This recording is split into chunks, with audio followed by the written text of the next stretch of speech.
નવસારી મહાનગરપાલિકાનું વર્ષ 2026-27નું 1286 કરોડનું બજેટ જાહેર થયું છે।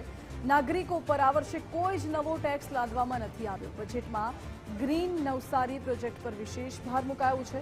ઇલેક્ટ્રિક વાહનો પર ટેક્સ નહીં લેવાની જાહેરાત કરાઈ તો zero waste board rain water harvesting પ્રોજેક્ટને પ્રોત્સાહન આપવામાં આવશે। સોલાર રૂફટોપ ઇન્સેન્ટિવ સ્કીમ દ્વારા ગ્રીન એનર્જી પર ભાર મુકાયો છે। આ સાથે જ શુદ્ધ પીવાનું પાણી અને આધુનિક સ્ટ્રીટ લાઇટ માટે પણ વિશેષ જોગવાઈ છે। નાગરિકોના 20થી વધુ રચનાત્મક સૂચનોનો બજેટમાં સમાવેશ કરાયો।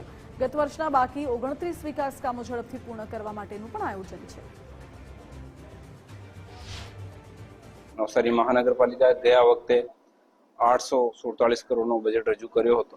આ વખતે 1286 કરોડનો જે છે અમે બજેટ રજૂ કર્યો છે। સાથે સાથે આ વર્ષના અમારો બજેટનો જે મુખ્ય જે હેતુ છે, જે મુખ્ય અમારો કામ છે, જે ઇન્ફ્રાસ્ટ્રક્ચર છે, જેમાં પણ ડ્રેનેજ, વોટર, સ્ટ્રોંગ વોટર અને રોડ નેટવર્કને મજબૂત બનાવવાની કામગીરી કરીશું।